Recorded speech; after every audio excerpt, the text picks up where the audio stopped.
YouTube, online, Facebook হচ্ছে একটা ফিতনার জগৎ। 7টা বিয়ে জায়েজ না জায়েজ এটা নিয়ে আপনারা প্রশ্ন করেন, কারণ হচ্ছে ভাইরাল ইস্যু, মজা লাগে। ওয়াজ শুনে কোনো লাভ নাই ভাই আমার। এখনো নিজেদের মায়ের সাথে জেনা করছি না।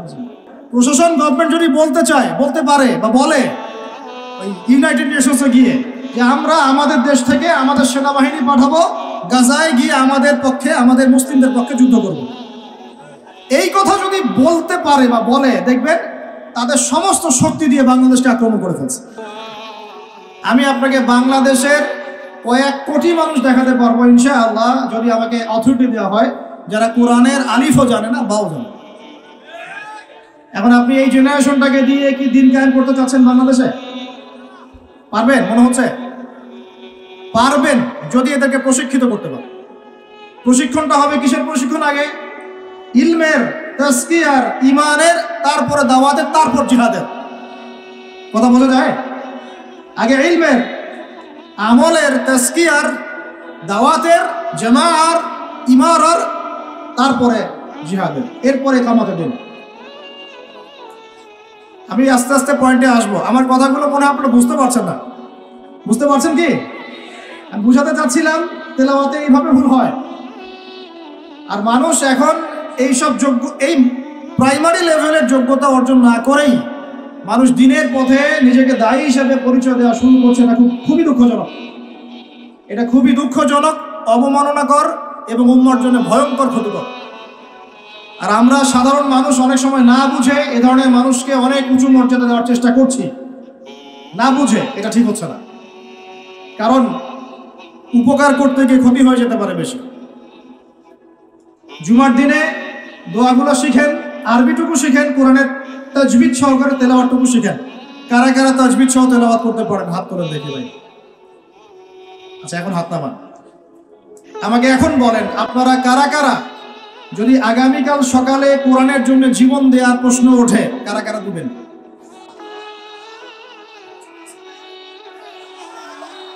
হাত নামান, হাত নামান। ওয়াল্লাহি, আল্লাহর কসম করে বলছি আপনারা পারবেন না।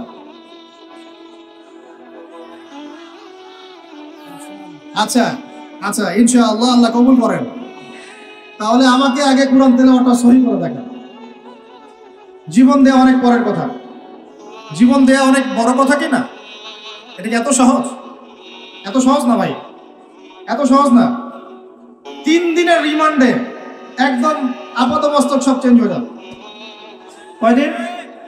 3 ঘন্টা রিমান্ডে, মাত্র 3 ঘন্টা। বড় বড় ইমানদারের রিমান্ড দেখবেন যে বের হয়ে গেছে পিছন দিক দিয়ে, নাই শেষ নাই। এত সহজ না আল্লাহর জন্য জীবন দেয়া। আগে আল্লাহর জন্য তো আপনি নামাজই পড়তে পারছেন না, আপনি আল্লাহর জন্য তাহাজ্জুদে উঠতে পারছেন না। তাহাজ্জুদে তো উঠতে পারছি না আমরা তাহাজ্জুদে উঠতে না পারি, রাত জেগে আছেন, রাতের একটা অংশ তো নামাজ পড়ছেন না। আল্লাহর জন্য তো আপনি দোয়া কালামগুলো মুখস্থ করলেন না, কুরআনটাও তেলাওয়াত করে এখনো শিখলেন না, 40টা হাদিস আপনি মুখস্থ বলতে পারছেন। এখন পর্যন্ত আল্লাহর জন্য আপনি হালাল খাওয়া শুরু করতে পারলেন না। আমি কাউকে উদ্দেশ্য করে কথা বলছি না, আমভাবে বলছি। ও যদি বলি এখানে যদি কেউ চোর থাকেন, তার উপর একটা চর, তাহলে কি আপনি দাঁড়ায় বলবেন যে আমি সেই চোর? কিছু মানুষ তো বলছে আর কি। এখন বাদ দেন, আল্লাহর জন্য এখন পর্যন্ত আমরা হালাল খাওয়া তো ধরতে পারলাম না, শুধু খেয়েই যাচ্ছি। আয়াত একটা তেলাওয়াত করলাম, এটা আল্লাহর সাথে যুদ্ধ করা, নবীর সাথে যুদ্ধ করা। ইমাম সাহেব তেলাওয়াত করে, আমি বুঝি, আমার হাই ওঠে। নামাজে দাঁড়ায় চেয়ার নিয়ে কারাকারি করি, কে আগে চেয়ার নিয়ে কারাকারি করতে? নামাজে দাঁড়াই নড়াচড়া, মানে বুঝি না যে কি হচ্ছে নামাজে, কার সামনে দাঁড়িয়েছি, কি বলছি। আর আল্লাহ পাক যে আমাকে দেখছেন, আমার যে নামাজে আল্লাহর সামনে দাঁড়িয়ে আমি আছি, আল্লাহ পাকের সামনে আমাকে এভাবেই কিয়ামতের দিন মানে ইন্ডিভিজুয়ালি দাঁড়াতে হবে। নামাজ কি ফিলিংস দিবে? নামাজে দাঁড়িয়ে গা চুলকাচ্ছি, আঙ্গুল ফুটাচ্ছি, নড়াচড়া করছি, হাই উঠাচ্ছি। আর ইমাম সাহেব যদি একটু তেলাওয়াতটা লম্বা করে ফেলছে, ব্যাস, তাহলে তো অবস্থা খারাপ, পরের দিন থেকে চাকরি নাই। এতগুলো কথা আমি ভূমিকায় বলতে চাই নাই। শুধু মূল কথাটা হচ্ছে এখানে, ভাই আমাদের সবাইকে আগে বেসিকটা ঠিক করতে হবে। রাজি আছে কি নাই? ওয়াজ শুনে কোনো লাভ নাই ভাই, আমার ওয়াজ শুনে কোনো লাভ হবে না। আপনি যদি আপনার বেসিক ঠিক না করেন, আমার ওয়াজ করেও কোনো লাভ নেই। আপনাকে হয়তো এটার জন্য আমি কিছু আজার পাবো, নিয়াত ঠিক থাকলে। আপনি শুনেছেন, আপনার কোনো ওজোর থাকবে না কালকে আমাদের মাঠে, বাস এতটুকুই। এটা আদতে এই বাংলার জমিনে দিন কায়েম হবে না। আর আমার মনে হয় না যে আমরা সবাই চাই যে আমরা দিনটা কায়েম করি। আমার মনে হয় না আমরা সবাই এটা চাই। গুটি কয়েক কিছু মানুষ চায়, বাকিরা মনে করে কি দরকার এত ঝামেলায় যাওয়ার, কি দরকার, ভালোই তো আছি, স্ত্রী সন্তান বউ বাচ্চা নিয়ে আসি, চাকরি বাকরি করছি, ব্যবসা বাণিজ্য করছি, খাচ্ছি যাচ্ছি, এভাবেই কবরে যাব। কয়জন ফিকির করে যে আমি একটা তাফসির লিখে যাই, বা একটা বই লিখে যাই, বা আমি অ্যাটলিস্ট কিছু হকের কথা বলে যাই, বা আমি অ্যাটলিস্ট একটা অ্যাসোসিয়েশন ফর্ম করি, দিনের জন্য কিছু করি, বা আমি অ্যাটলিস্ট একটা মসজিদ মাদ্রাসা করে তুলি, বা আমি যুবকদেরকে শিক্ষিত করার জন্যে বা দিনের পথে আনার জন্য কোনো ফিকির করি, বা আমি আলেমদেরকে একসাথে করার একটা ফিকির করি। কয়জনের এই ফিকিরগুলো থাকে আসলে? সেলফি, ভিডিও, ছবি, এই মানে বাহ্যিক আবেগ, এগুলো দিয়ে ভাই কিচ্ছু হবে না। আমার আগেও এখানে বসে বসে, এরকম মঞ্চে বসে বসে বহু বরেণ্য ওলামায়ে কেরাম ওয়াজ করে গেছেন বাংলার মাটিতে, এবং তাদের অনেকেই কারাগারে চলে গেছেন। বহু মানুষ বহু মানুষ তাদের ওয়াজ শুনে ঠিক ঠিক বলতো, গরম গরম বক্তব্য দিতেন, এবং মানুষও ঠিক ঠিক বলতেন, জনগণও তাকে আর উস্কে দিত যেন সে আরো গরম বক্তব্য দেয়। হ্যাঁ, বিশ্বাস করেন, বিগত তারা যখন নাই, বিগত 1 বছর 2 বছর 3 বছর 4 বছর 5 বছর চলে যায়, ওই ঠিক বলো জনগণ একবারও তাকে খোঁজ দিতেও যায়নি, একদিনও দেখতে যায়নি তাকে, একদিনও তার পরিবারের খবর নেয় নাই, একদিনও জানে নাই তার স্ত্রী কিভাবে রাত কাটাইছে, একদিনও তার সন্তানের খোঁজ নেয় নাই, তাকে এই বিপদ থেকে মুক্ত করার জন্য টাকা পয়সাও খরচ করে নাই, মামলা মোকদ্দমায় দৌড়াদৌড়ি করে নাই। আমরা ফ্যান্টাসিতে দিন কায়েম করতে পারবো না। আমার কথা একটু তিক্ত, কিন্তু কথাগুলো বাস্তব। আজ না হোক কাল বুঝবেন ইনশাআল্লাহ, আজ না হোক কাল বুঝবেন ইনশাআল্লাহ। এখন 2023 সাল চলছে, 1444 হিজরি চলছে। 1444 মানে নবী সাল্লাল্লাহু আলাইহি ওয়াসাল্লাম 1444 বছর আগে দিন কায়েম করে চলে গেছেন পৃথিবীতে। 1444 বছর পর এসে আমরা এগুলো নিয়ে কথাবার্তা বলছি। আমরা জানি না আমাদের সামনে জাতিগতভাবে, বৈশ্বিকভাবে, আর এমনিতেই ইউনিভার্সাল কতটুকু সময় বাকি আছে, আমরা এটা জানিও না। হাদিসে অনেক আগেই বলা হয়েছে যে এই 2 আঙ্গুলের ডিস্টেন্স যতটুকু, তোমরা আমার 2 আঙ্গুল দেখো, এই 2 আঙ্গুলের ডিস্টেন্স যতটুকু, আমার আগমন আর কিয়ামতের দূরত্ব এতটুকু। নবীজি অনেক আগে বলেছেন যে আসর থেকে মাগরিব, সময়টার উদাহরণ মিসাল হচ্ছে আসর থেকে মাগরিব। এইভাবে দিন কায়েম হয় না। আমরা যদি দিন সত্যিকার অর্থে কায়েম করতে চাই, আগে বেসিক ঠিক করতে হবে। আজকে রাতে দোয়া কবুল হবে ইনশাআল্লাহ। এখন যেহেতু আমরা একটা জামায়ার মধ্যে আছি, আল্লাহর ফেরেশতারা এটা ঘিরে রেখেছেন ইনশাআল্লাহ। আল্লাহ পাক অবশ্যই আমাদের কথা শুনছেন, দোয়া শুনছেন। সবাই আগে দোয়া করি, নিয়াত করি যে এই নামাজের কথাটা আপনার কানে চলে গেল, আজকের পর থেকে কোনোদিনও যেন নামাজ না ছুটে যায়। জোরে বলেন মুজাহিদদের মতো। আল্লাহ আমাদের দোয়া আপনি কবুল করুন। আমাদের কারো যেন কখনো 1 ওয়াক্ত নামাজও আল্লাহ মিস না যায়। নামাজে আমরা যা পড়বো তা যেন বুঝতে চেষ্টা করি। আল্লাহ পাক আমাদের সবাইকে কোরআন বিশুদ্ধ করে তেলাওয়াত করার তৌফিক দান করেন, এবং কোরআনের ভাষা আরবি শেখার তৌফিক দান করেন। আরবি না শিখে আমরা দাওয়াতি কাজে আসবো না, এবং আমরা সবসময় মুহাক্কিক ওলামায়ে কেরামের সাথে থাকবো। তাদের সাথে থেকে আমরা দিন শিখবো, তাদের সোহবতে থাকবো, তাদের কাছে পরামর্শ করব, তাদের কাছে সিলেবাস করে নিয়ে পড়াশোনা করব, করে নিজের যোগ্যতাকে বাড়াবো ইনশাআল্লাহ। আল্লাহ পাক আমাদের দোয়া যেন কবুল করেন। আমরা সবাই হালাল খাবো আগে ইনশাআল্লাহ, কোনোভাবেই হারাম রিজিকে যাব না ইনশাআল্লাহ। আল্লাহর সাথে যুদ্ধ করব না, নবীর সাথে যুদ্ধ করব না, সুদভিত্তিক অর্থনীতির সাথে আমাদের যেন কোনো সম্পর্ক না থাকে। যদিও এটা এই বিশ্বে একদম অলমোস্ট ইম্পসিবল। আমি বলছি অলমোস্ট ইম্পসিবল। এই বিশ্বে সুদভিত্তিক অর্থনীতির অক্টোপাসের এই চক্রজাল থেকে বের হওয়া অলমোস্ট ইম্পসিবল, কিন্তু একেবারে অসম্ভব নয়। আল্লাহ পাক যদি তৌফিক দেন আর আমাদের নিয়ে যদি ঠিক থাকে, ইনশাআল্লাহ চেষ্টা করলে আল্লাহ পাক রাস্তা দেখাবেন। স্বেচ্ছায় সুদ খাবো না, কারণ নবীজি বলছেন 4 শ্রেণীর মানুষকে আমি লানত করলাম, অভিশাপ। 4 শ্রেণীর মানুষকে আমি অভিশাপ করলাম। 1 শ্রেণী যে সুদ খায়, 1 শ্রেণী যে দেয়, 1 শ্রেণী সাক্ষী থাকে, আর 1 শ্রেণী লিখে রাখে। আর আপনি যে জবটার জন্য এত ট্রাই করছেন, আলটিমেটলি জবটা এই 4টার কোনো একটা দিয়ে করবে। বুঝতে পারেন নাই? আলটিমেটলি আপনি যে জবের জন্য ট্রাই করছেন এখন দিনরাত একাকার করে, দেখেন কোনো না কোনো ভাবে এই 4টার মধ্যে পড়ে যায় কিনা। পড়ে গেলে আপনার আমার উপরেও নাউজুবিল্লাহ আল্লাহ নবীর লানত অভিশাপ চলে আসে। এটা কি চাচ্ছি? আল্লাহ হেফাজত করুন। আর ভয়ঙ্কর হাদিস তো অনেকদিন বলেছি, অনেকদিন শুনেছেন, আবারও শুনেন, কারণ আল্লাহ পাক সূরা আর রহমানে একই আয়াত 32 বার রিপিট করেছেন। কতবার? ফাবিআই আলাই রাব্বিকুমা তুকাযিবান। একটা আয়াত এতবার বলার কি দরকার ছিল? আল্লাহ পাক কি কোরআনের শব্দের অপচয় করেন? কোরআনে কি একটা শব্দের অপচয় আছে? জুলকারনাইন বাদশা বা অনেকে নবী বলেন আলাইহিস সালাম একটা কওমের কাছে গিয়েছিলেন, দেখলেন তারা সূর্যের আলো থেকে রক্ষা করার জন্য কোনো সভ্যতা ওদের কাছে নাই। ওই পুরো সভ্যতার বর্ণনা আল্লাহ পাক একটা শব্দের মধ্যে দিয়েছেন, কাযালিকা। কাযালিক তারা এমনই ছিল, কাযালিক তারা এমনই ছিল, বাস শেষ। ওইটারই তাফসীর করেছেন কত বড় উলামায়ে কেরাম।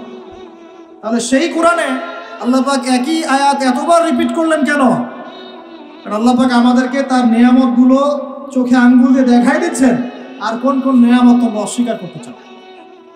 ওই জন্য আবারও বলছি, সুদের কথা আগেও বলেছি, আবারও বলছি, হাদিসটা আবারও শোনেন। যে ব্যক্তি সুদ খায় সে যেন তার মায়ের সাথে জেনা করে। যে ব্যক্তি সুদ খায় সে যেন তার মাকে বিয়ে করলো। আল্লাহর কসম, আল্লাহর কসম করে বলছি। আর এই কথাগুলো বলার পিছনে আমার আল্লাহ সন্তুষ্টি ছাড়া কোনো স্বার্থ নাই। আল্লাহর কসম যে আমরা বাংলার জমিনে এই বিশ্বের ইহুদি খ্রিস্টানদের দ্বারা নিয়ন্ত্রিত এই অর্থ ব্যবস্থার মধ্যে ঢুকে পড়ে আমরা প্রত্যেকটা মুসলিম কান্ট্রি, শুধু বাংলাদেশে না, প্রতিটা মুসলিম কান্ট্রিতেই এখন সুদভিত্তিক অর্থনীতি চলছে। এবং আল্লাহর কসম করে বলছে আমরা মুসলমান হয়েও এখনো নিজেদের মায়ের সাথে জেনা করছি না। 7টা বিয়ে জায়েজ না জায়েজ এটা নিয়ে আপনারা প্রশ্ন করেন, কারণ হচ্ছে ভাইরাল ইস্যু, মজা লাগে, উত্তর আপনিও জানেন। কিন্তু সুদ দিয়ে যে মায়ের সাথে জেনা করতেছেন এই প্রশ্ন করেন না কেন? হ্যাঁ, বিয়ের সাথে নিয়ে প্রশ্ন করেন, দিন কায়েম নিয়ে প্রশ্ন করেন না কেন? শীতের দিনে বিয়ে করতে মজা লাগে না লাগে এইসব আলোচনা হয়, আল্লাহর জমিনের দাওয়াত জিহাদ নিয়ে কথা বলেন না কেন?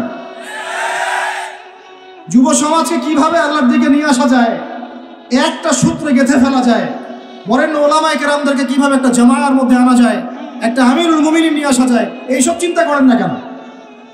সারাদিন কি এইসব মাসলা মাসাইল শিখতে থাকবেন? সারা জীবন এগুলোই করতে থাকবেন? সময় নাই হাতে আমাদের। এই জায়গাগুলো কে পূরণ করবে? এই জায়গাগুলো তো খালি হয়ে যাচ্ছে দিন দিন, কে পূরণ করবে? অনলাইনে বসে বসে পোস্ট লেখা সহজ, সমালোচনা করা সহজ, একটা কমেন্ট করা সহজ, লাইক শেয়ার দেওয়া সহজ। এই চেয়ারগুলো আপনি এসে পূরণ করেন, আসেন। এই চেয়ারগুলো উম্মার নেতৃত্ব প্রদানকারী জায়গাগুলো আপনারা পূরণ করেন, আসেন। পড়াশোনা করেন, সাহসী হন, সবরের পরিচয় দেন, মুজাহাদা করেন, প্রশিক্ষিত হন, হয়ে আসেন, কথা বলেন, জামায়া গড়ে তোলেন, উম্মাকে নেতৃত্ব দেন, আসেন। এই জায়গাগুলো কাদের জন্য ছেড়ে দিচ্ছেন আপনারা? এই উম্মার দায়িত্ব আবু তো আদনানের নয়, এই উম্মতের দায়িত্ব আব্দুল মালিক সাহেবের নয়, এই উম্মতের দায়িত্ব এই মুস্তাকুর নবী হুজুর, ওসামা ভাই, আহমদুল্লাহ হুজুর, এই ইন্ডিভিজুয়াল মানুষদের নয়। একজন ব্যক্তির উপরে, কয়েকজন ব্যক্তির উপরে আপনি দায়িত্ব চাপাই দিতে পারবেন না। উম্মার প্রত্যেকটা ব্যক্তির দায়িত্ব আছে এই উম্মাকে বিজয়ী করার জন্য। আর আপনি চিন্তা করেন, আয়নার সামনে দাঁড়ান, আয়নার সামনে দাঁড়ায় চিন্তা করেন না যে সারাটা জীবনে 30-32 বছর বয়স হয়ে গেল, 40-50 হয়ে গেল, এই উম্মাহ আপনার কাছ থেকে কি পেয়েছে এখন পর্যন্ত? এই উম্মাহ আপনার কাছে কি পেয়েছে? কয়টা বই পেয়েছে? কয়টা লেকচার পেয়েছে? কয়টা অ্যাসোসিয়েশন পেয়েছে? কয়টা ইকোনমিক প্রজেক্ট পেয়েছে? কয়টা জামা, কয়টা ইমারা, কয়টা দাওয়া, কয়টা মসজিদ, কয়টা মাদ্রাসা, কি পেয়েছে উম্মাহ আপনার কাছে? আমি আপনার কলবে আঘাত করতেই আসছি। আমার কথায় আপনি আঘাত পাবেন আমি জানি। এই আঘাতটা আপনাকে আল্লাহর পথে নিয়ে আসবে ইনশাআল্লাহ। এই আঘাতটা ইনশাআল্লাহ আমাদের এই তরুণ ভাইদেরকে আল্লাহর পথে নিয়ে আসবে ইনশাআল্লাহ। সাহসী মানুষদের মতো বলেন ইনশাআল্লাহ। এই আওয়াজগুলা ইনশাআল্লাহ আমাদেরকে আল্লাহর পথে নিয়ে আসবে ইনশাআল্লাহ। প্রত্যেক ঘরে ঘরে একজন করে হাফেজ তৈরি করেন। প্রত্যেক ঘরে ঘরে একজন দিনদার মেয়েকে বিয়ে করেন। প্রত্যেক ঘরে ঘরে যে বাচ্চাগুলো হবে এই বাচ্চাগুলোকে ইসলামী শিক্ষায় শিক্ষিত করেন। প্রত্যেক ঘরে ঘরে অন্তত একটা করে আলেম তৈরি করেন। একটা আইয়ুবী দেন আমাদেরকে, একটা খালিদ বিন ওয়ালিদ দেন, একজন আপনি আমাকে ওমর ইবনে খাত্তাব দেন, একজন মুসআব বিন উমাইর দেন, একজন খুবাইব দেন, একজন মুসআব বিন নুমাইর দেন। কাদের নাম বলবো? একজন তারেক বিন জিয়াদ দেন, একজন বিন কাসিম দেন। একটা সন্তান দেন আমাদের, একটা সন্তান মানুষ করেন। একটা 10টা 20টা বাচ্চা নিচ্ছি, একটাও মানুষ হয় না। আলেম পরিবারের সন্তান মুদিখানার দোকানে ব্যবসা করে কেন খাবেন আপনি? আপনার এই উম্মতের উপর দায়িত্ব আছে। আমাদের দায়িত্ব খালি মধু বিক্রি করা, দাড়ি টুপি বিক্রি করা, আতর বিক্রি করা? ইসলামের দিকে আসার সাথে সাথেই কেন আপনার এদিকে চলে যান? উম্মাহকে কে নেতৃত্ব দিবে? আমরা দিব? আমাদের কোনো ক্ষমতা আছে? আমাদের কোনো জ্ঞান আছে? আমাদের কোনো সেই যোগ্যতা আছে? আমাদের দিকে আঙ্গুল তুলতে পারবেন আপনি? কারণ আল্লাহর কসম, আল্লাহর জমিনে সবচেয়ে গুনাহগার বান্দা আমরাই। যদি আমরা সত্যিকারের নেতৃত্ব প্রদান করার যোগ্যতা অর্জন করতে পারতাম, এতদিনে আমাদের হাতে দিন বিজয় হয়ে যেত। নাই সেটা আমার মধ্যে, নাই সেটা হয়তো আমাদের মধ্যে, পাচ্ছি না আমরা। আপনাকে দায়িত্ব নিতে হবে। একজন ভাই গার্মেন্টস ব্যবসায়ী, তিনি এত বড় একটা আয়োজন করতে পারেন, তার দায়িত্ব পালন করতে পারেন। আপনারও তো অর্থ সম্পদ আছে, একটা ইসলামিক ইউনিভার্সিটি করেন, একটা বড় একটা মার্কাজুল কোরআন, মার্কাজুল ইলম গড়ে তোলেন, ওলামায়ে কেরামদের একটা জামায়া গড়ে তোলেন। কিছু পারেন না, অথেন্টিক বইগুলোকে প্রচার করার ব্যবস্থা করেন, কিছু অথেন্টিক মিডিয়া প্রডিউস করেন। তোমরা জেনারেল লাইনে পড়াশোনা করে কয়জন বিজ্ঞানী হচ্ছ? একটা সফটওয়্যার আবিষ্কার করতে পারছি না আমরা ইসলামিক। হাতে গোনা যায় অ্যাপস, 3টা 4টা অ্যাপস ইসলামিক। প্রযুক্তি আমাদের নিজস্ব হাতে তৈরি করা না, আমাদের স্বতন্ত্র মিডিয়া নাই। এই মিডিয়াগুলোতে কিছু হয় না, এগুলো বরং কোনো কোনো ক্ষেত্রে ফিতনাও ছড়ায় বেশি। কারণ আমার কথা মন খারাপ করুন না, কারণ আমি চ্যালেঞ্জ করতেছি আপনাদেরকে, আপনি 1000 জনকে বসান যারা দিন নিয়ে কাজ করতে চাচ্ছেন, তাদের 10% কোরআন তেলাওয়াত সহি না। পুরো দায়িত্ব নিতে কে বলবো? আপনি তো বুঝবেন না যে কোনটার সাথে কোনটা দিতে হবে, কি বলা দরকার, কি প্রচার করা দরকার, কি করা যাবে না। বাংলাদেশে আলেমে আলেমে দ্বন্দ্ব লাগানোর জন্য অনেক সময় মিডিয়া দায়ী হয়ে গেছে। কেন এরকম সামনে দিতে গেলেন? অমুককে ধুয়ে দিল তমুক, সে যদি না ধুয়েও দেয় তবু তো আমার মনে হচ্ছে লোকটাকে ভালো মনে করতাম, লোকটাকে আলেম মনে করতাম। এরকম কথা বললো আমার সম্পর্কে, আমার মনের মধ্যে একটা খারাপ ধারণা সৃষ্টি হচ্ছে। কেন আপনি সামনে দিতে গেলেন? ওর যখন চোখে পড়বে সে আবার কাউন্টার দিবে, কারণ আমরা তো মন থেকে পবিত্র না, মনের মধ্যে হিংসা দিয়ে ভর্তি। আমি ঘুরেছি, প্রত্যেক মহলেই ঘুরেছি, আমরা এখন পর্যন্ত নফসের তাজকিয়া অর্জন করতে পারিনি। মনে আমাদের যে পরিমাণ হিংসা বিদ্বেষ, এই হিংসা বিদ্বেষ নিয়ে কবরে গেলে আল্লাহ পাকের একটা আযাবও মাটিতে পড়বে না। আল্লাহ মাফ করুক আমাদের। হিংসা নিয়ে যদি মানুষ পরকালে যায়, নেক আমলগুলা আগুনের মতো খেয়ে ফেলবে, নবী সাল্লাল্লাহু আলাইহি ওয়াসাল্লাম বলেছেন। আমরা এটাকে ফরজ করে নিয়েছি নিজেদের মধ্যে। ভাই, আপনারও তো যোগ্যতা আছে, আপনারও তো কিছু করার আছে। একটা অ্যাপস আবিষ্কার করেন, একটা বই লিখেন, একটা মাদ্রাসা করেন, একটা মসজিদ করেন, একটা ইসলামিক ইউনিভার্সিটি করে তোলেন, স্বতন্ত্র ইসলামিক মিডিয়া করে তোলেন। সবচেয়ে বড় কথা, কাজ যেগুলো হয় সেগুলো বিক্ষিপ্ত হয়ে যায়। এগুলো কোনো একটা সূত্রে গাঁথা না। এখানে একটা মাহফিল, ওখানে একটা, ওখানে একটা, ওখানে একটা, এখানে একটা মাদ্রাসা, ওখানে একটা, ওখানে একটা, এখানে একটা। 4 জন 4 ভাবে চিন্তা করেন, 4 জন 4 ভাবে চলেন। এখানে একটা সংগঠন ইসলামিক, ওখানে একটা, এখানে আরেকটা, ওখানে একটা। একটা ওয়ার উম্মাহ জামাআ নাই বাংলাদেশ। তো আপনারা বলেন না আমাকে, এই উম্মাকে কিভাবে আমরা বিজয় নিয়ে যাব? আমাকে আপনারা বলেন, ছোটখাটো প্রশ্ন করা বাদ দিয়ে আপনারা আমাকে উত্তর দেন, কিভাবে আপনি এই দুনিয়াতে আল্লাহ পাকের দ্বীন ইসলাম কায়েম করবেন? পথ পদ্ধতি কি আপনার কাছে? কি পথ পদ্ধতি? কিভাবে শুরু করবেন? তারপরে কি? তারপর কি? তারপর কি? তারপর কি? গন্তব্য কোথায়? স্বাধীনতা শুনছেন? বেলাল ইবনে রাবাহ স্বাধীন, যখন তাকে পিটানো হচ্ছে, শেকল দিয়ে বেঁধে শেষরায় টানা হচ্ছে, বেলাল ইবনে রাবাহ সেদিন স্বাধীন ছিলেন, কারণ তিনি আল্লাহ ছাড়া কারো দাসত্ব করেন। আবু জাহেলের নির্মম নির্যাতন, উমাইয়া বিন খালাফের নির্মম নির্যাতন বেলাল ইবনে রাবাহকে পরাধীন করতে পারে না। বেলাল স্বাধীন আঘাতের মধ্যে। সুমাইয়া স্বাধীন। সুমাইয়ার নাম শুনেছেন? আমাদের বোনটা তার নামই জানে। ওরা জানে কি প্রোডাক্ট আসলো বাজারে, কোন পার্লারে গেলে কি পাওয়া যায়, কোথায় গেলে কি হয়, কোন মার্কেটে গেলে কি পাবো। মার্কেট ভর্তি মহিলা দিয়ে, ভর্তি মহিলা দিয়ে, গার্মেন্টসও তো ভর্তি মহিলা দিয়ে। পর্দা কতটুকু মেনটেন হয় সেটাও ভাবতে হবে। জব করতে দোষ নাই, জব করতে দোষ আছে, পর্দা কতটুকু ভাবতে হবে না? আমরা যে বস্তুবাদী এটা আমাদের রাস্তাগুলোই প্রমাণ করছে। আমরা আমাদের বাড়িঘরগুলো চকচকা করছি আর সরকারের রাস্তাগুলো ভেঙে ফেলতেছি। এখন ওই রাস্তাগুলো তৈরি করে দেওয়ার দায়িত্ব আমাদের, দায়িত্ব আমাদের না? অবশ্যই আমাদের, কারণ আমরা তো খেয়ানত করলাম, সরকারি মাল দড়িয়ামে ডাল, এরকম চিন্তা করলাম। ওদিকে যেতে চাচ্ছি না। বোনরা শোনেন, ভাইরাও শোনেন, সুমাইয়া স্বাধীন। কখন স্বাধীন? যখন আবু জেহেল তাকে বলছে যে তুই এই জন্যই ইসলাম কবুল করেছিস যে মুহাম্মাদের সৌন্দর্য দেখে তুই তার প্রেমে পড়েছিস। নাউজুবিল্লাহ সাল্লাল্লাহু আলাইহি ওয়াসাল্লাম কি বলেছে বলেন? তুই মুহাম্মাদের সৌন্দর্য দেখেই মনে হয় তার প্রেমে পড়েছিস। নাউজুবিল্লাহ, আস্তাগফিরুল্লাহ। সুমাইয়া রাদিয়াল্লাহু আনহা তখন বাধা, হাত পা বের করার কোনো অপশন নাই, বাধা আছে। এক জটলা থুতু মুখে একত্রিত করে আবু জেহেলের মুখের উপর থু করে থুতু দিয়ে দিয়েছে। আর আপনারা তো জানেন যে একটা থুতুতে অনেক কিছু হয় না? একটা থুতুতে অনেক কিছু হয়। এক থুতুতে ইমানদার মুনাফিক আলাদা হয়ে যায়। এক থুতুতেই ইমানদার মুনাফিক আলাদা হয়ে যায়। সুমাইয়াও থুতু দিয়েছিল আবু জেহেলের মুখে। এবার আবু জেহেল কি করেছে শুনেন।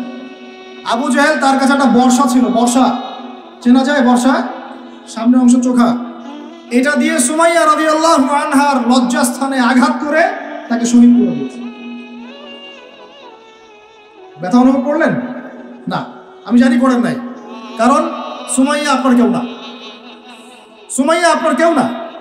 সুমাইয়া আমার বোন না, সুমাইয়া আমার স্ত্রী না, সুমাইয়া আমার মা না, সুমাইয়া আমার খালা, ফুফু, চাচি, মেয়ে কেউ না। এই কারণে আমাদের আঘাত লাগে না। যদি আমাদের এই দেহটা যে অবশ, আমাদের উম্মার যে দেহটা যে অবশ, এটা তো বোঝা যায় চলমান বিশ্ব রাজনীতি দেখলেই। বিশ্বের যে কোনো জায়গায় মুসলিমরা আঘাত পাচ্ছে, মার খাচ্ছে, নির্যাতিত হচ্ছে।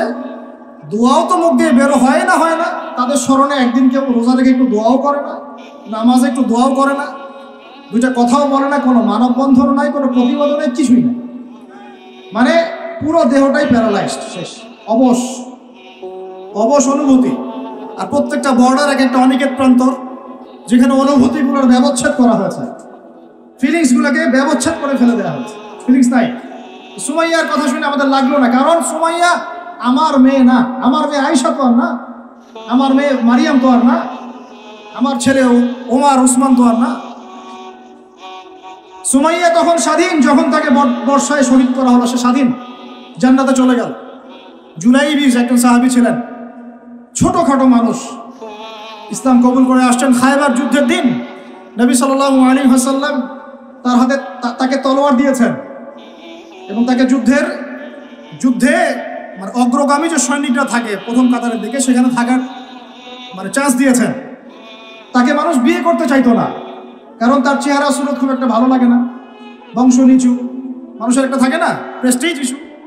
তার মনে কষ্ট। নবী সাল্লাল্লাহু আলাইহি ওয়াসাল্লাম একদিন প্রস্তাব পাঠালেন তাকে চিঠি দিয়ে যে তুমি এই চিঠিটা নিয়ে অমুক গোত্রে যাও, গিয়ে বলো যে আমি বলেছি বাবাকে যেন মেয়ে দেয়।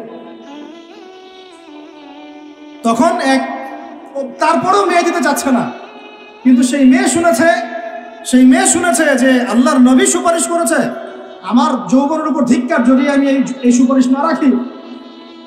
তিনি বললেন জুলাইবিস যেমনই হোক চেহারা, আমি তাকে বিয়ে করতে রাজি আছি। তিনি বিয়ে করলেন, সংসার হলো, শুরু হলো। এই সাহাবী খায়বার যুদ্ধে শহীদ হলেন। নবী সাল্লাল্লাহু আলাইহি ওয়াসাল্লাম তার চারপাশে দেখলেন, তার চারপাশে 12 জন ইহুদির লাশ পড়ে আছে। কয়জন? একাই 12 জনকে হত্যা করেছে এই সাহাবী। আল্লাহর নবী তাকে নিজের হাতে কোলে নিয়েছেন। কোলে মানে তার দেহটা এরকম ছিল আর খুব লম্বা চওড়া না, নিজের হাতে কোলে নেওয়ার মতো নিয়ে নিজ হাতে তিনি তাকে দাফন করলেন। আর বললেন যে আমার এই সাহাবীর জন্য হুরেন ঈনরা তাদের দরজা খুলে দিয়েছে। তিনি তখন স্বাধীন। ওমর ইবনে খাত্তাব তখন স্বাধীন। কখন স্বাধীন? ওমর রাদিয়াল্লাহু আনহু যে কোরআন খুলে সূরা তাহা পড়ছেন, তাহা পড়তে পড়তে তার ভিতরে ফিলিংস চলে আসলো যে না, এটা আল্লাহর পক্ষ থেকে আসছে। তিনি বলছেন খুযুনি ইলা রাসূলিল্লাহি ওয়া আসহাবিহি, আমাকে আল্লাহ রাসূলের কাছে নিয়ে চলো, তার সাহাবীদের কাছে নিয়ে চলো। তাকে নিয়ে যাওয়া হলো। ভিতরে হামজা ছিলেন রাদিয়াল্লাহু আনহু, তাকে টেনে নিয়ে আসলেন ভিতরে। বলছেন তরোয়াল নিয়ে আসছো কি জন্য? হ্যাঁ, আলা তানতাহি হাত্তা ইয়াজআল আল্লাহু বিকা কারিয়া, ততক্ষণ পর্যন্ত কি তুমি ক্ষান্ত হবে না যতক্ষণ আল্লাহর গজব না আসছে তোমার উপরে? ওমর ইবনে খাত্তাব বলছেন ইয়া রাসূলুল্লাহ, হে আল্লাহর রাসূল, জিতুকা উমিনু বিল্লাহি ওয়া রাসূলিহি, আমি আপনার কাছে এসেছি আল্লাহ এবং আপনার প্রতি ঈমানদার হয়ে এসেছি। ওয়া বিমা জিতা বিহি মিন ইনদিল্লাহ, এবং আপনি আল্লাহর পক্ষ থেকে জানিয়ে এসেছেন এই কোরআনের প্রতি ঈমানদার হয়েই আমি আপনার কাছে এসেছি। আশহাদু আল্লা ইলাহা ইল্লাল্লাহ ওয়া আশহাদু আন্না মুহাম্মাদান আবদুহু ওয়া রাসূলুহু, কালিমা পড়লেন, মুসলিম হলেন, স্বাধীন হলেন। আগে পরাধীন ছিলেন। বুঝতে পারছেন না কথা? এরপরে তিনি সবার দরজায় গিয়ে নক করলেন। আবু জাহেলের বাসায় নক করে বলছেন হাল আলিমতা আন্নী কদ আসলামত, তুমি কি জানলা যে আমি ইসলাম কবুল করেছি? আবু জাহেল, তুমি কি জানলা, শুনলা যে আমি ইসলাম কবুল করেছি? আরেকজনের বাসায় যান, উমাইয়া বিন খালাফ, হাল আলিমতা আন্নী কদ আসলাম, তুমি কি জানলা আমি ইসলাম কবুল করেছি? ওয়াত্তাবা'তু মুহাম্মদ সাল্লাল্লাহু আলাইহি ওয়াসাল্লাম, আমি আল্লাহ রাসূলের ইত্তেবা করেছি। এরপর কুরাইশদের এই কাবার সামনে গিয়ে বলছেন ইয়া মা'শারাল কুরাইশ, হে কুরাইশ তোমরা শুনো, ই'লামু আন্নী কদ আসলামত, তোমরা জেনে রাখো যে আমি ইসলাম কবুল করেছি। ওয়া শাহিদতু আল্লা ইলাহা ইল্লাল্লাহ ওয়া আন্না মুহাম্মাদান আবদুহু ওয়া রাসূলুহু। এবার কুরাইশরা গিয়ে তার উপর আক্রমণ শুরু করলো। 40 জন 50 জন গিয়ে তাকে জাপটে ধরতেছে। তিনি একাই লড়তেছেন সবার সাথে। একজন এসে পরামর্শ দিচ্ছেন, ওই যে আপনারা যারা হিকমতের দোহাই দিয়ে কাপুরুষতাকে আড়াল করতে চান তারা শুনেন ওয়াজটা ভালো করে। যারা হিকমতের দোহাই পেরে কাপুরুষতাকে আড়াল করতে চান তারা শুনেন। উনি এসে বলেছেন যে আফালা কুনতা কাতান্ত, তুমি কি ইসলাম কবুলের এই বিষয়টাকে গোপন রাখতে পারতা না? কি দরকার ছিল এভাবে প্রকাশ্যে বলার?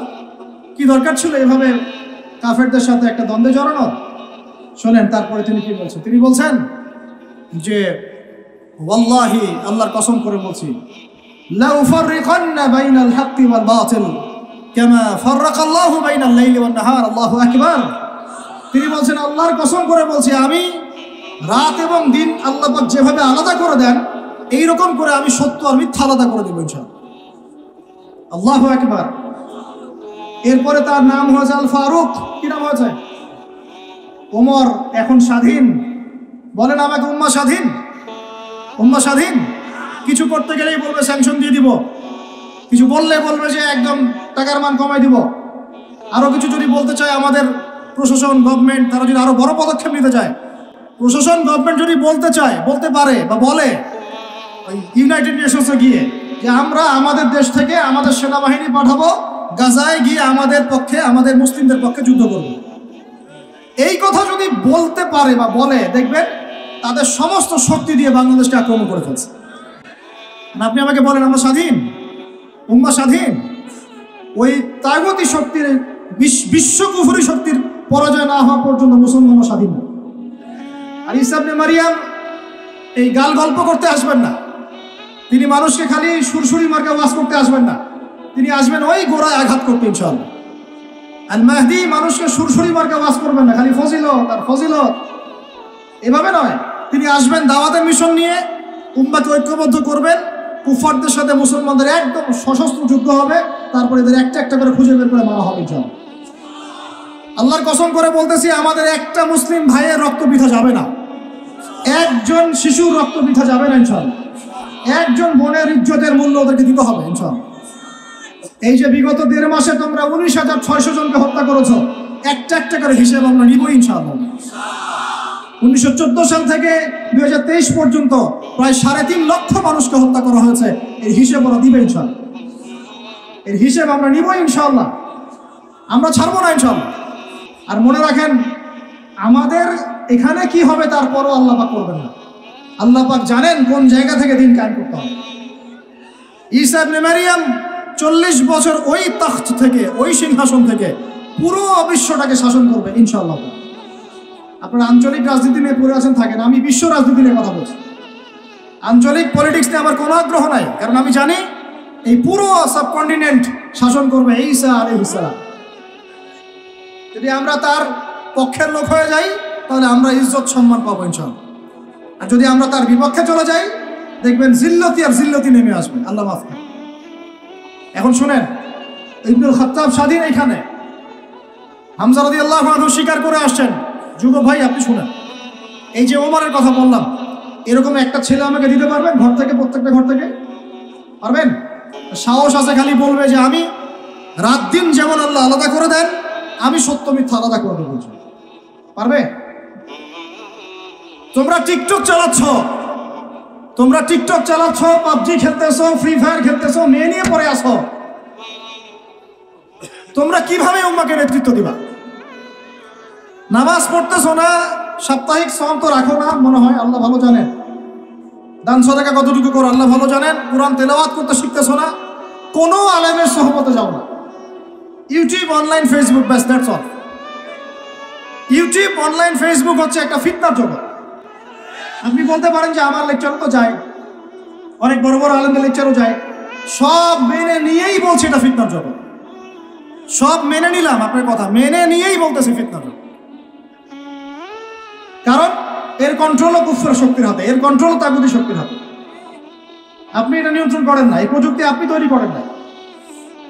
আমরা আলাদা করে কোনো মুসলিম কমিউনিটি, সোসাইটিও বিল্ড আপ করতে পারি না অনলাইনে, পেরেছি? আমাদের কোনো স্বতন্ত্র সামাজিক যোগাযোগ মাধ্যম আছে বলেন? ওমর ইবনে খাত্তাবের মতো একজন স্বাধীন মানুষ দেন। হামজা রাদিয়াল্লাহু আনহু স্বাধীন কখন? আবু জাহেল আল্লাহর নবীকে একটা আঘাত করেছে, বলেন নাউজুবিল্লাহ, সাল্লাল্লাহু আলাইহি ওয়াসাল্লাম। আপনারা তো জানেন তার পিঠের মধ্যে উটের নাড়ি ভুঁড়ি দেওয়া হয়েছে, চাপানো হয়েছে। এই দৃশ্য একজন দাসী দেখেছে, হামজা রাদিয়াল্লাহু আনহু স্বীকার করে আসছেন, তাকে বলছে তোমার ভাতিজাকে এইরকম আঘাত করেছে আবু জাহেল। আবু জাহেলের নাম কিন্তু আবু জাহেল না, আবু জাহেলের নাম আবুল হাকাম। সেও কিন্তু আল্লাহকে বিশ্বাস করত। আপনারা মনে করবেন না যে সে একদম ইহুদি ছিল বা খ্রিস্টান ছিল, এমন না। সে আল্লাহকে বিশ্বাস করত, কিন্তু আল্লাহ পাকের বিধান মানত না। এখন হামজা রাদিয়াল্লাহু আনহু বলছেন ওয়া ফাআলা যালিক, সে কি সত্যিই কাজ করেছে? হ্যাঁ, সত্যিই কাজ করেছে। আচ্ছা চলো দেখাও আবু জাহেল কোথায় আছে। তিনি ঘোড়া ছুটায় গেলেন কাবা ঘরের সামনে, গিয়ে বললেন যে তুমি আমার ভাতিজাকে গালি দিয়েছ, তুমি আমার ভাতিজাকে আঘাত করেছ, জেনে রাখো আমি আজকে থেকে আমার ভাতিজার দিনের উপর আছি। এই কথা বলার সাথে সাথে তার উপর আক্রমণের চেষ্টা করা হচ্ছিল। তিনি নিজে একটা ঘুষি দিয়ে আবু জাহেলের একটা দাঁত ফেলে দিলেন। দাঁত যে পড়ে গেছে কিনা সিরাতের কিতাবে এত স্পষ্ট নাই, কিন্তু আঘাত একটা ঘুষি দিয়েছেন এটা স্পষ্ট। ঘুষি দিয়ে বলছেন রুদ্দাহা ইন ইসতাতা, রুদ্দাহা ইন ইসতাতা, যদি সাধ্য থাকে এই ঘুষিটা আমাকে ফেরত দিয়ে দেখা, সাধ্য থাকলে আমাকে আরেকটা আঘাত করে দেখা। আকুলু মা ইয়াকুল, আমি তাই বলি যা আমার ভাতিজা বলে। শাহিদতু আল্লা ইলাহা ইল্লাল্লাহ ওয়া আন্না মুহাম্মাদান আবদুহু ওয়া রাসূলুহু, আমি সাক্ষ্য দিচ্ছি বা দিলাম আল্লাহ ছাড়া কোনো ইলাহ নাই, মুহাম্মদ আমার ভাতিজা আল্লাহর রাসূল। তোর সাধ্য থাকলে আমাকে ঠেকা। এরকম জেনারেশন দিতে পারবেন? আপনার ছেলেটা কি এরকম? আপনার ভাইরা কি এরকম? এই আমাদের মায়েরা তাদের সন্তান কি এরকম? যে মেয়েদেরকে ঘরে নিয়ে আসছেন, এই মেয়েগুলোও কি সুমাইয়ার মতো? উম্মে আমারা একজন নারী সাহাবী, উম্মে আমারা, উহুদের যুদ্ধে চতুর্দিক থেকে আল্লাহ নবীকে আক্রমণ করা হচ্ছে, তিনি একাই তীর ছুটছেন। মহিলা সাহাবী, নারী সাহাবী, আমাদের নারী মেহেদি দেয় বসে বসে, তাও বয়ফ্রেন্ডের জন্য। আমাদের নারীরা ঘরে বসে বসে মেহেদি দেয়, পার্লারে যায় বয়ফ্রেন্ডের জন্য। আর উম্মে ওমারা রাদিয়াল্লাহু আনহা, তাদের মতো সাহাবীরা জীবন দেন রাসূলের জন্য। স্বাধীনতা এই যে, তারা স্বাধীন, আল্লাহর দাসত্বের অধীনে, তারা কাউকে পরোয়া করতেন না। তখন উম্মাহ ছিল স্বাধীন। আর কি, আর কার কয়জনের কথা বলবো আপনাদের? মুসআব বিন উমাইর, বিখ্যাত সাহাবী, তরুণ সাহাবী, দায়ী মানুষ, এত দামি পারফিউম ইউজ করতেন, এটা এখনকার লাখ টাকা কোটি টাকার দাম হবে। বিত্তশালী পরিবারের, এই যে বিত্তশালী পরিবারের সন্তানরা শুনেন, আপনারা তো বাইক দাবড়ায় বেড়ান, গাড়ি ড্রাইভ করে বেড়ান, মাঝখানে অ্যাক্সিডেন্ট করে দেন, কেসও খান না, তাই বাপের টাকা আছে পার পেয়ে যান, ইয়াবা খান, তারপরে গিয়ে মেয়ে নিয়ে ফুর্তি করেন, জেনা নিত্য নৈমিত্তিক ব্যাপার। একটা মেয়েকে পিছনে ওঠান, 7 দিন ঘোরান, আবার চেঞ্জ করেন, 7 দিন পর একটা নেন। মুসআব বিন উমাইরও ধনীর সন্তান ছিলেন, ধনীর দুলাল। যখন ইসলাম এসেছে, কুরআন এসেছে, শুনেছেন তিনি ইসলাম কবুল করেছেন। মা সম্পত্তি থেকে বঞ্চিত করেছে, তাকে চাটাইয়ের মধ্যে জড়িয়ে নিচে আগুন দেওয়া হতো, ধোঁয়া দেওয়া হতো, আযাব দেওয়া হতো পারিবারিকভাবে। তিনি যখন নবীর কাছে আসলেন, নবী তাকে বললেন, তুমি মদিনায় যাও। কোথায়? মদিনায় গিয়ে দাওয়াতি কাজ করো। মদিনায় দাওয়াতি কাজ করতে লাগলেন। তার একক দাওয়াতে মদিনার 75টা পরিবার ইসলাম কবুল করেছে। এই যে মদিনায় যে ইসলামের আপনি জয় জয়কার দেখছেন, এটা মুসআব বিন উমাইর রাদিয়াল্লাহু আনহু দাওয়াতের একটা ফসল, আল্লাহ রাসূলের দোয়া। কয়টা পরিবার? এই 75 পরিবার এসে বায়াত করলেন নবীর কাছে। তারপরে নবী হিজরত করলেন মদিনা। এমনি এমনি হয়নি, এটা প্রেক্ষাপট। ওই মুসআব বিন উমাইর রাদিয়াল্লাহু আনহু উহুদের যুদ্ধে শহীদ হচ্ছেন, তার গায়ে তখন 50টার বেশি তলোয়ারের আঘাত আছে। কয়টা বেশি? তার মাকবারা ওখানেই আছে, দেখে আসেন। তিনি স্বাধীন। ওই ময়দানে যারা সেদিন ছিলেন, ওই শনিবার সকাল 10টা থেকে, ওটা তো শাওয়াল মাসের, তাই না? শাওয়াল না, রমজানের পরে শাওয়াল মাসে যুদ্ধ হয়েছে। শাওয়াল মাসের 10 তারিখ মেবি, হ্যাঁ 10 তারিখ 9 তারিখ, সিরাত কারা পড়েছেন, 9 বা 10 সকালবেলা যুদ্ধ হচ্ছে। ওই সময়ে পৃথিবীতে যারা ওই সময় যুদ্ধ করছেন মুসলমানদের পক্ষে, আল্লাহর জমিনের মধ্যে সবচেয়ে শ্রেষ্ঠ মানুষ, সবচেয়ে শ্রেষ্ঠ জীবন, শ্রেষ্ঠ মৌত, ওখানে তারা উঠবেন, তখন তাদের গা থেকে মেশকম্বরের ঘাম ছুটতে থাকে। মারেফত থাকলে আপনিও পাবেন, অন্তরের মধ্যে কলুষতা থাকলে আপনি পাবেন না, তো স্বাভাবিক। এখন মুসআব বিন উমাইর কি পরাধীন না স্বাধীন? বলেন, তিনি কি পরাধীন না স্বাধীন? স্বাধীন মুসআব বিন উমাইর। আরেকজনের কথা শুনেন, বলতে থাকলে আপনাদের সারা রাত ফজর হয়ে যাবে। জাফর ইবনে আবি তালেব নাম শুনে, তিনি বোন গিয়েছেন হাজতে, সোনার দোকানে। ইহুদি তাকে বলছে নিকাব খোলো, সে নিকাব খুলবে না। ইহুদি দুষ্ট, ষড়যন্ত্র করে তার কাপড়ের একটা অংশ রশি দিয়ে গিট বেঁধে দিয়েছে। আমাদের দিন ইমন উঠতে গিয়েছেন, সদর একটু খুলে গেছে, নাউজুবিল্লাহ। চিৎকার করে উঠেছেন। পাশে ছিলেন এক আমাদের আনসারী সাহাবী, আওয়াজ শুনেছেন। সেই আওয়াজ শুনে এক মুহূর্ত দেরি করেন নাই, মদিনায় ফিরে এসে নবীর কাছে পারমিশনও চান নাই। বুঝেন, দলিল বুঝেন। তিনি এক মুহূর্ত দেরিও করেন নাই, মদিনায় ফিরে গিয়ে নবীর কাছে পারমিশনও নেন নাই। তার কাছে একটা খোলা তরোয়াল ছিল, বের করেছেন, ইহুদির গর্দানে একটা কোপ দিয়ে গর্দান নামাই দিয়েছে। সাহসীদের মতো বলেন আল্লাহু আকবার। বাস বাস বাস বাস বাস, আমি টপিক হারাই ফেলব। বাস বাস ভাই, বসেন বসেন বসেন বসেন, আমি টপিক হারাই ফেলবো। আমি দলিল দিচ্ছি আপনাকে। এই সাহাবী নবীকে গিয়ে জিজ্ঞাসা করেছেন, পরামর্শ নিয়েছেন, তার সামনে তার বোনকে এইভাবে টিস করা হয়েছে, এক মুহূর্ত দেরি করেন নাই, গর্দান নামিয়েছে। এবার ইহুদিরা মিলে ওই সাহাবীর উপর আক্রমণ করে ওই সাহাবীকে শহীদ করে দিয়েছে। নাই, শেষ, উনাকে মেরে ফেলেছে। তারপরে এই কেসটা নবীর দরবারে আসলো। নবীর দরবারে আসার পরে নবী সাল্লাল্লাহু আলাইহি ওয়াসাল্লাম সাহাবীর ব্যাপারে কোনো সমালোচনা তো করলেনই না। সাহাবী, তুমি ভুল করেছো, আমাকে জিজ্ঞেস করো নাই, আমার পরামর্শ কেন নাও না, এগুলো তো বললেনই না। বরং তার অন্যান্য সাহাবীদেরকে বললেন সবাই যুদ্ধের বর্ণ করে বের হও, বনু কাইনুকাকে আক্রমণ করতে হবে।